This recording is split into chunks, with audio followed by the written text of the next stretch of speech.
Saudações gamers e sejam muito bem-vindos ao último episódio da minha série didática de Dungeons & Dragons. Antes de começarmos, por favor, assistam aos outros episódios que fazem parte desta minissérie. Vocês vão precisar de ver os outros para entenderem tudo o que eu vou explicar ao longo deste quarto e último episódio. No primeiro episódio falámos sobre as origens de Dungeons & Dragons e os seus criadores e vimos também alguns conceitos básicos sobre o que é um RPG de mesa. No segundo episódio falámos sobre as raças e as classes de D&D e criámos uma personagem do início ao fim. No terceiro episódio aprofundámos um pouco mais algumas regras e falámos também sobre o papel do Dungeon Master. Neste quarto e último episódio, vamos ver alguns exemplos de como é que o jogo corre à mesa. Portanto, novamente, assistam aos outros três, que é para poderem perceber tudo o que eu vou explicar ao longo deste episódio. Quando os jogadores iniciam o seu percurso neste hobby de D&D, por norma, ou começam por ler os livros, ver alguns tutoriais online, talvez conheçam alguém que já tenha jogado o jogo, mas a questão que perdura é sempre a mesma. Como é que se joga? Como é que realmente se joga? E é isso mesmo que eu vou mostrar ao longo do episódio de hoje, mas atenção que eu vou apenas mostrar o básico, ok? Esse é o objetivo de toda esta minissérie que eu fiz, é explicar os conceitos básicos de como jogar D&D. Vamos falar sobre roleplay, vamos falar sobre combate, vamos ver como é que as miniaturas se mexem no terreno. Portanto, vamos começar pelo início, pela primeira sessão. A sessão mais importante de qualquer jogo de D&D. Estou a falar da sessão 0. Vamos ver.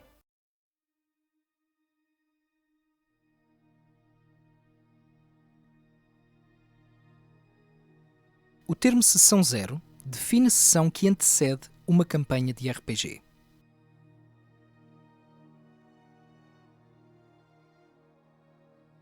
Nesta sessão, ninguém joga concretamente, servindo assim como uma sessão de preparação e planeamento.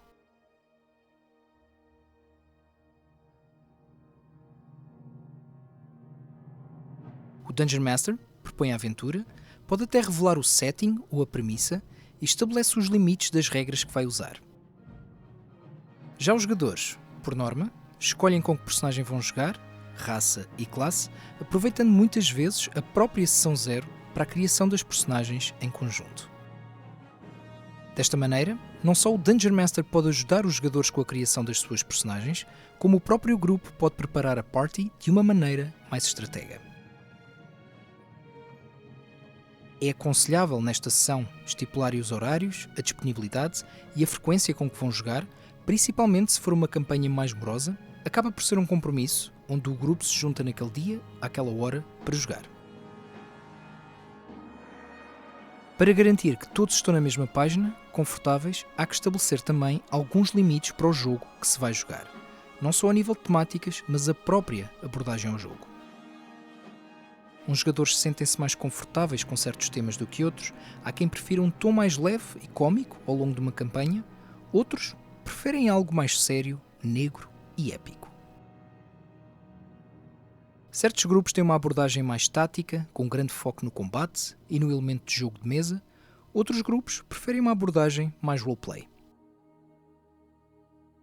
Independentemente do setting que vão jogar, se vai ser uma campanha feita pelo DM ou uma já pré-feita, é importante realizar a sessão 0, pois será a fundação para todas as outras que se seguem. What I wanted to do was sort of play a game where we have a nice balanced classic party. We talked about you being a high elf wizard. Yeah, cool. Are you excited about that? I am. Awesome. Esta sessão é realmente muito importante. Não passem à frente da sessão 0, principalmente se vocês vão jogar com o mesmo grupo durante algum tempo, principalmente se vocês vão investir numa campanha mais morosa, porque embora não estejam tecnicamente a jogar durante esta sessão, vocês vão estar a preparar todo o jogo que vão jogar ao longo da vossa campanha. Portanto, para os jogadores, levem ideias, levem propostas, levem já um conceito pré-concebido da personagem com que vocês querem jogar. E para os Dungeon Masters, ouçam os vossos jogadores. Levem a vossa proposta também do tipo de campanha que vocês querem correr, mas recebam o input deles, a backstory das personagens deles, que tipo de jogo é que eles querem jogar à mesa. Será que eles querem uma abordagem mais roleplay ou uma abordagem mais tática em combate? Todas estas questões, todas estas dúvidas devem ser esclarecidas nesta sessão 0. quero falar-vos sobre outro tipo de sessão que existe na gíria de D&D e RPGs de mesa em geral, as sessões one-shot. Possivelmente alguns de vocês já ouviram o termo. Para aqueles que não sabem o que é uma one-shot, eu vou-vos explicar. Na gíria de RPG de mesa, uma one-shot é um jogo que decorre ao longo de uma única sessão, com princípio, meio e fim. Podemos dizer que é como se fosse um pequeno conto. As one-shots são ideais para quem está a começar a jogar D&D, independentemente se são jogadores ou Dungeon Masters. Dá para cobrir os básicos, experienciar como é estar numa mesa de RP e para os Dungeon Masters principiantes pode ser interpretada como a sua primeira atuação. Mas as one-shots não estão apenas condicionadas a quem está a começar, pois os veteranos podem e devem beneficiar delas. Suponhamos que metade do vosso grupo não pode ir jogar no fim de semana que combinaram. O Dungeon Master pode perfeitamente correr uma one-shot para os jogadores presentes, inclusive inseri-la na sua narrativa como se fosse uma side quest. São ideais também para os DMs testarem regras de casa ou mesmo para os jogadores testarem habilidades das suas personagens.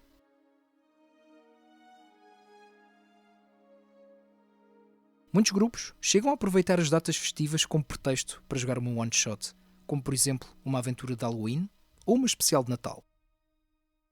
Pessoalmente, enquanto Dungeon Master, eu adoro correr one-shots. Mesmo que eu esteja a trabalhar numa campanha, tenho sempre uma ou duas one-shots extra para poder inserir na minha campanha principal. Mas atenção, não abusem da história. Novamente, isto é quase como se fosse uma side quest, uma história isolada, algo que os jogadores conseguem resolver numa única sessão. Portanto, não levem uma história muito aprofundada, não levem muitas personagens pré-criadas. A minha sugestão é a seguinte: preparem uma armadilha, preparem um puzzle para os jogadores desvendarem e levem um encontro bem conseguido, um encontro sólido. Não façam uma dungeon muito detalhada com um grupo de mobs aqui, depois um sub-boss, outro sub-boss e depois o encontro final super épico. Novamente, estamos a falar de uma one-shot. Imaginem que isto é um videojogo, a one-shot seria uma side quest.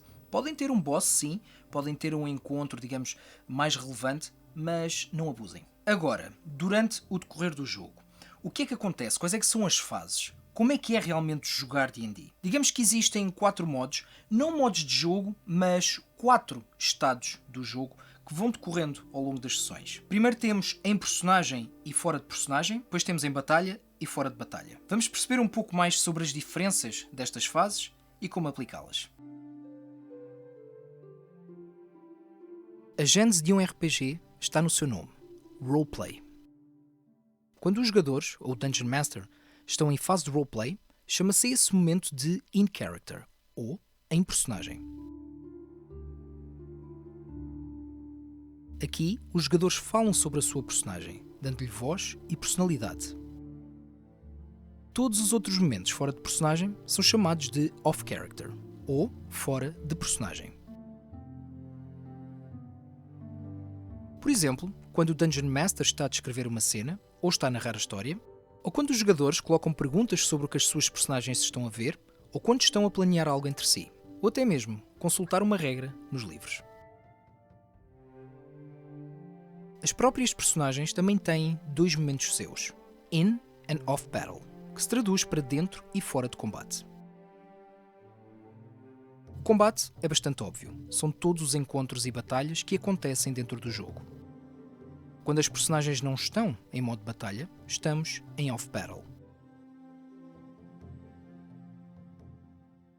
Não quer dizer que não hajam perigos, não quer dizer que os jogadores não têm de estar atentos, também não quer dizer que não hajam momentos de tensão ou momentos épicos, mas refere-se a off-battle a tudo aquilo que está fora do tabuleiro de mesa com as miniaturas.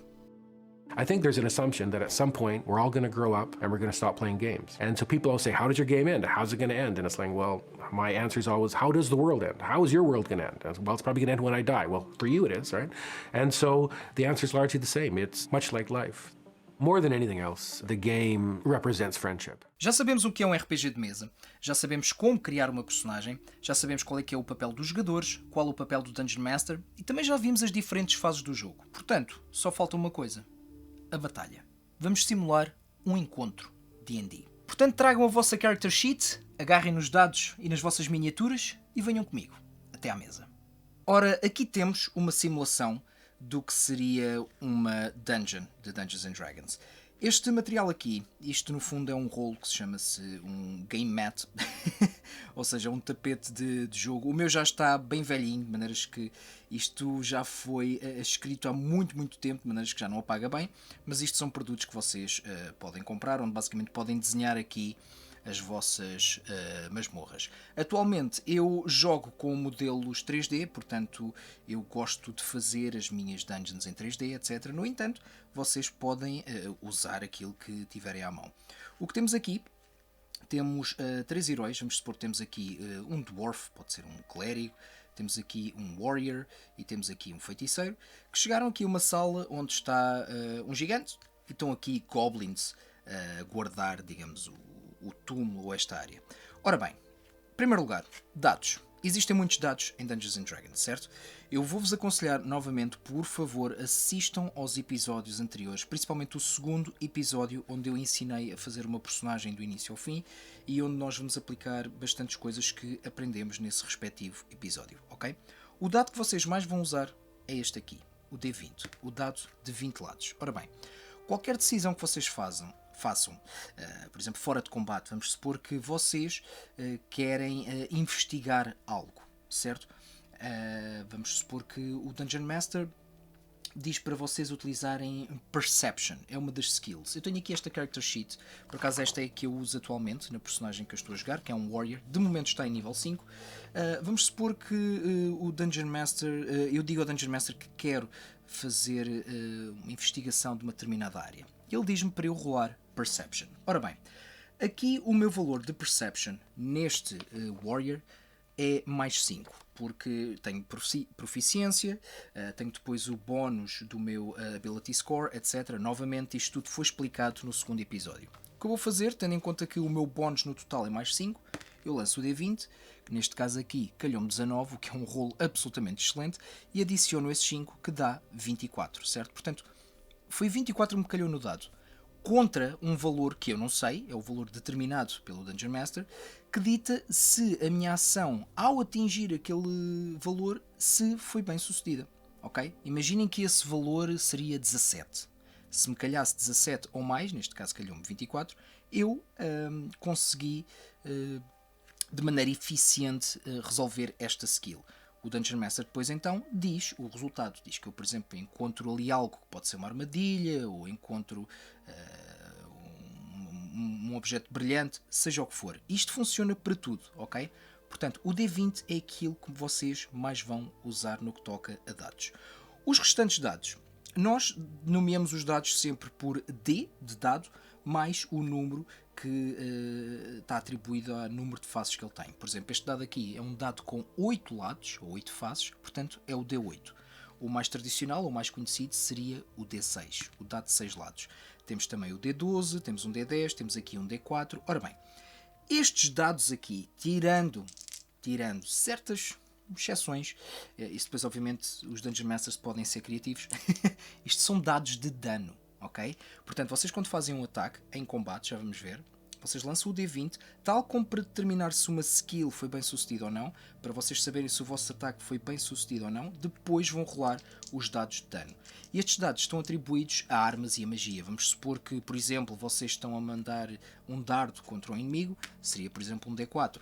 Se tiverem uma short sword, uma espada mais pequena, seria um D6, por exemplo. Se tiverem um machado de guerra de 2 mãos, assim pesado, lançam então um D12, que é um dado que dá mais dano.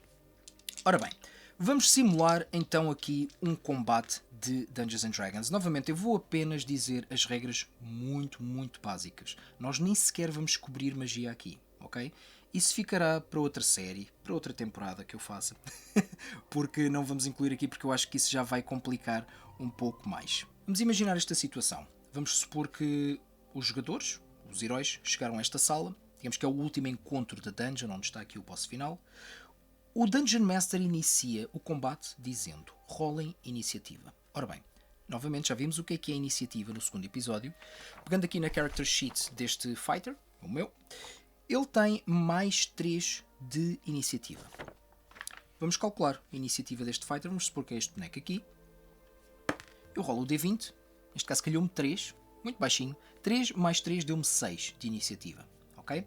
Agora vamos supor que estes bonecos aqui, estas miniaturas, representam outros jogadores que estejam na mesa a jogar comigo.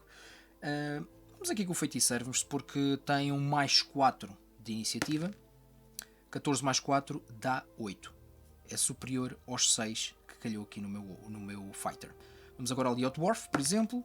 O Dwarf calhou-lhe 2, vamos supor que ele tinha mais 2 de iniciativa, portanto 4. O que acontece? Este rolou a iniciativa mais alta, este em segundo e este em terceiro lugar. No entanto, os monstros também rolam, certo? Pessoalmente, isto é uma regra que eu aplico, mas muitas pessoas aplicam também em jogos de D&D, o Dungeon Master rola pelos mobs todos. Ou seja, em vez de estar a rolar por este, depois para aquele, rola no geral. E o Dungeon Master rolou 19, por exemplo.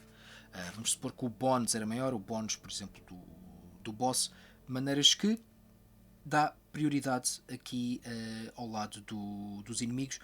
Eles têm uma iniciativa mais alta. Portanto, eles mexem-se primeiro, certo? Novamente, vocês podem fazer isto de duas maneiras. Ou rolam individualmente para cada um dos inimigos e depois veem, ok, este rolou a iniciativa mais alta, vai em primeiro, este vai em segundo, este vai em terceiro, depois este jogador vai em quarto. Podem fazer assim, ou então podem simplesmente dividir. Primeiro os jogadores e depois os adversários, ou primeiro os adversários controlados pelo Dungeon Master e depois os jogadores. Depende, obviamente, depois da ordem da iniciativa de cada um. Isso fica ao critério de cada um, certo? Vamos supor aqui que o meu Warrior tinha lançado a iniciativa mais alta, certo? Ora bem, que tipo de ações é que nós podemos fazer em combate? E novamente, em combate aqui em tabuleiro é diferente de fora de combate. Okay? Porque aqui lá está, temos de estar a prestar atenção ao que está a acontecer no terreno. Por exemplo, aqui estamos a jogar com quadrículas, mas vocês podem jogar sem quadrículas, sem problema algum. Vamos supor que o movimento, em vez de contar em quadrículas, agarram, por exemplo, uma régua e contam polegadas. Dá também na perfeição, sem problema algum. Como se fosse Warhammer. Para falar a verdade, eu pessoalmente nos meus jogos até gosto de jogar assim. Ora bem, vocês vão poder fazer várias coisas no vosso turno. Novamente, aqui este Warrior é o primeiro a jogar. Ele pode fazer uma ação de movimento, pode fazer uma ação e pode fazer uma bonus action, que é uma ação bónus, ok? Portanto, temos movement, action e bonus action. Ainda existe também reaction, mas isso, lá está, é daquelas regras que vamos deixar para outra altura. Ora bem, vocês podem mover primeiro ou podem atacar primeiro. Isso é com vocês. Vocês, para atacarem corpo a corpo, certo? Vocês têm de estar perto dos inimigos. As armas, cada uma das armas tem o seu respectivo alcance. Por exemplo, uma lança, certas lanças, vocês não precisam de estar assim com a base encostada. Vocês às vezes podem ter uma lança que tenha um alcance de 2, de maneiras que a esta distância vocês conseguem. O meu fighter tem 30 de velocidade, 30 de feet. Ora bem, como vimos, cada quadrado representa 5. Portanto, se eu quiser mover os 30, significa que eu posso mover no total de 6 quadrados. Supor que eu quero atacar aquele Goblin. 1, 2, 3, 4, 5. Consigo estar em contacto com a base dele, portanto, posso atacar. Eu tenho várias armas aqui neste fighter, mas vamos supor que eu quero utilizar a minha Longsword. Ora bem, a minha Longsword, juntando todos os meus bónus de proficiência, etc., eu tenho mais 5.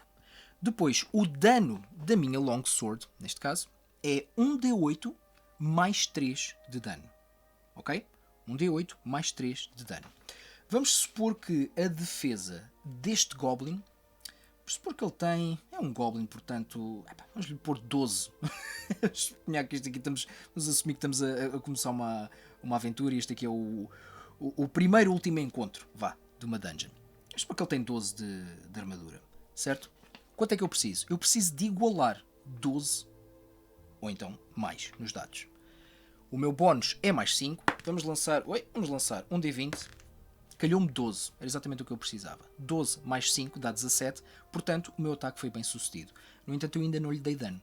Vou dar o dano agora, com o meu D8. Calhou-me 4, no entanto eu tenho mais 3 de dano. 4, 5, 6, 7.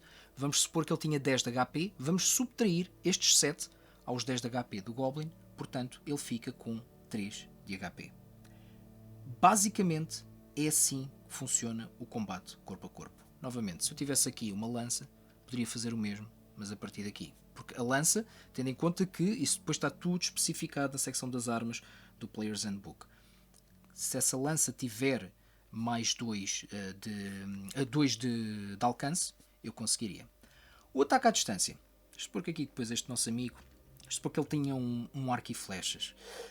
Vocês depois, tal como o chamado range das armas, vocês também têm o range, o alcance das armas à distância. Vamos supor que ele tem um longbow e que o longbow dá também um D8 de dano. Estas armas da distância, como as bestas, como os longbows, etc., em vez de utilizarem o bónus de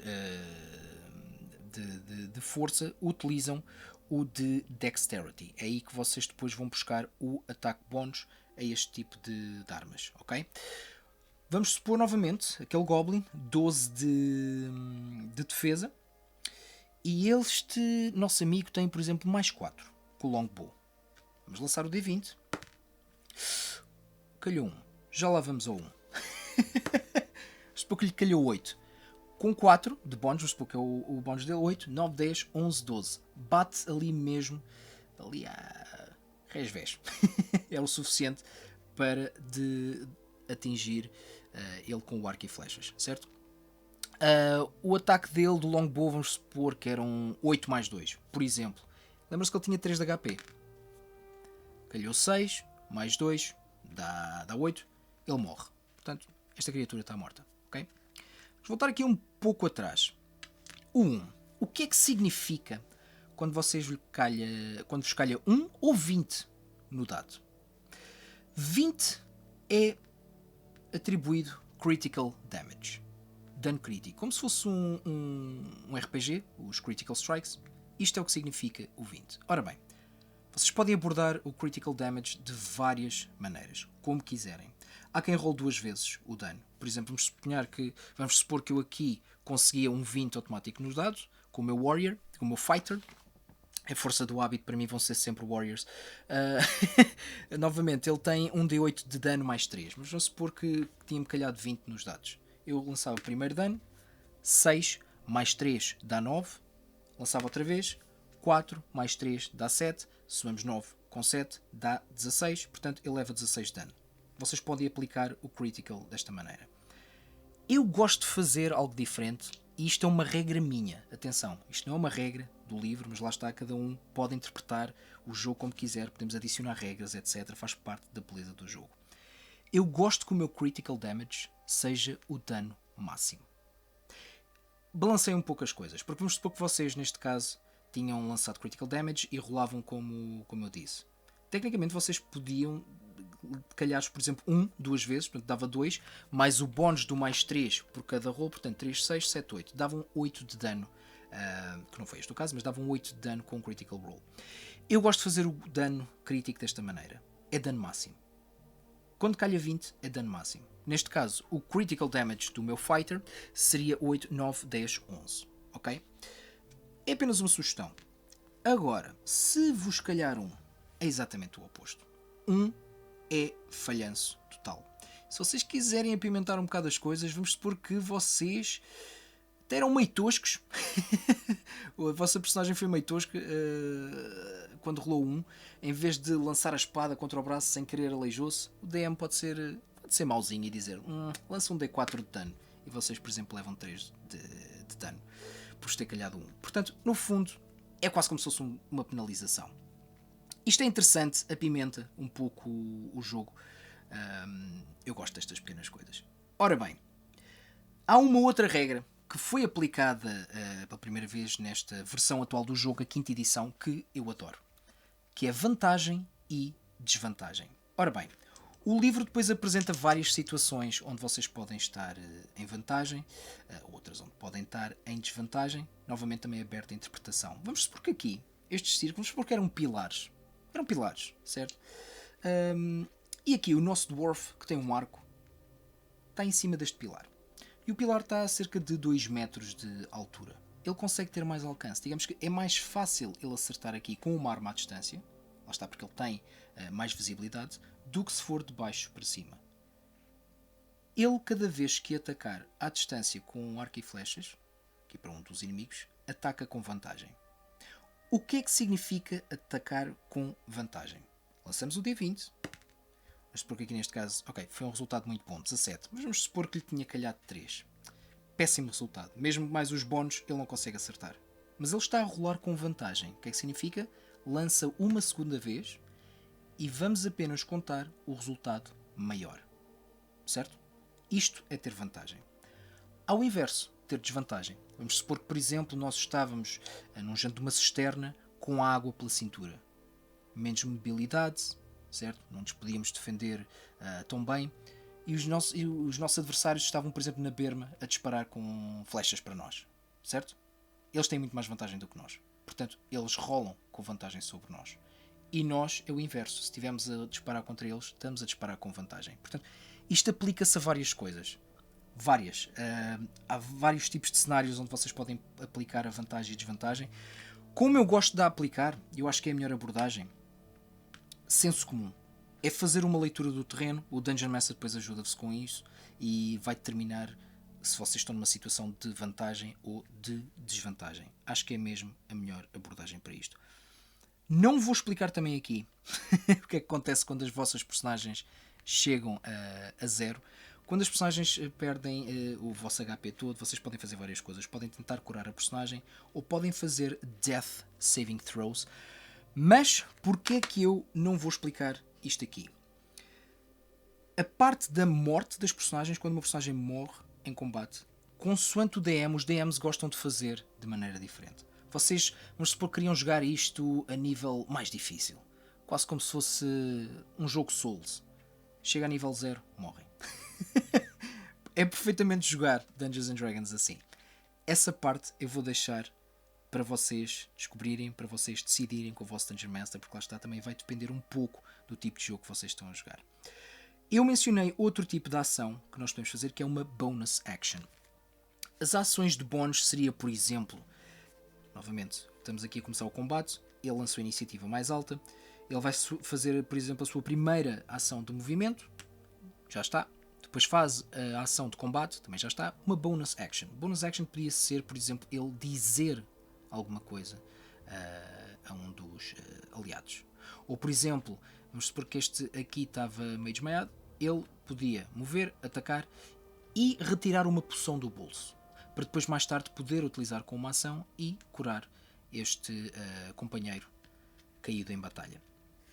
Isto, de uma maneira muito, muito básica, é o combate em D&D. Novamente, é o mais básico dos básicos. Existem muitas outras mais regras. Existem outros estados, existem tipos de dano, por exemplo, dano de fogo, dano de veneno, etc. O meu objetivo aqui não é complicar. É dar mesmo a base para vocês começarem a fazer alguma coisa. Para vocês, por simplesmente, não comprarem o livro sem ter qualquer tipo de contexto, ou comprar um starter set e não terem ainda pessoal com quem jogar, etc. Isto é os básicos. Vocês movem-se aqui, novamente 5 feet por quadrado. Primeiro rolam a iniciativa e depois é seguir o percurso do combate normal, de acordo com as ações que são descritas. Tem o movimento, tem o ataque e tem uma ação de bónus. Ok? Vantagem e desvantagem, não se esqueçam. Essa regra, para mim, foi quase uma regra dourada que eles introduziram nesta versão do jogo, a 5ª edição. Mas realmente isto, a beleza de D&D é nós podermos interpretar o jogo como quisermos. Portanto, acima de tudo, isto foi algo que eu já tenho vindo a dizer desde o início desta série. Improvisem, divirtam-se. Não há uma maneira certa ou errada de se jogar isto, ok? Interpretem o jogo, o livro de regras está aqui, Player's Handbook. Interpretem isto à vossa maneira. Obviamente que existe uma lógica, obviamente que existem mecânicas, etc. Mas é tudo aberto à interpretação. Não se deixem assustar com a quantidade de regras. Relativamente aos feitiços, eu sei que não cobrimos aqui. Devemos cobrir um dia, hei de falar sobre isso. Mas eu acho que isto já é o básico, mais do que suficiente para vocês conseguirem correr as vossas primeiras sessões de Dungeons and Dragons. A partir daqui, é praticarem, é jogarem. Joguem com o máximo de pessoas possíveis. Joguem o jogo com Dungeon Masters mais experientes, ok? malta que tenha experiência a jogar isso, que já joga há um tempo, que tenha uma boa compreensão das regras para depois conseguir explicar tudo e mostrar-vos na prática como é que tudo vai funcionar. Porque lá está, é diferente vocês estarem a ver aqui através de uma simulação e terem realmente os vossos colegas, os vossos amigos a jogarem com vocês, porque cada um vai ter a sua dinâmica, cada um vai ter a sua abordagem ao jogo, e é essa dinâmica, essa mistura que vai tornar as coisas muito mais interessantes. Portanto, basicamente é isto. O combate D&D é isto. E basicamente é isto, o encontro D&D. Existem muito mais nuances e regras, desde magia, desde habilidades especiais de certos monstros, etc. Esse, novamente, não era o objetivo desta série. A minha proposta era apresentar-vos o básico. Portanto, creio eu que se vocês perceberam tudo o que foi explicado ao longo desta minissérie, vocês já têm tudo o que é preciso para começarem a vossa aventura de D&D. O resto é como tudo. Vai vir com o tempo, vai vir com a experiência. Estudem os livros, leiam as regras, experimentem, joguem com grupos diferentes. Isso é muito importante. Experimentem Dungeon Masters diferentes. Alguns Dungeon Masters têm um tipo de narrativa, outros Dungeon Masters têm uma abordagem tática diferente, portanto, bebam essas influências. E mesmo vocês joguem com personagens diferentes. Mas, acima de tudo, e acreditem, este é o melhor, maior e mais importante conselho que eu vos posso dar. Divirtam-se a jogar. E chegamos assim ao fim da minha minissérie didática de D&D. Bem-vindos ao mundo Dungeons & Dragons. Espero que vocês tenham gostado. Muito obrigado por estarem desse lado. Obrigado por acompanharem todo este percurso. E façam chegar até mim as vossas opiniões, as vossas críticas, questões, dúvidas que vocês tenham. Basta acompanharem nas minhas páginas das redes sociais. Mas fiquem atentos, porque eu planei trazer muitos mais conteúdos de Dungeons & Dragons no futuro. Até lá, divirtam-se, joguem muito e boa sorte nos dados.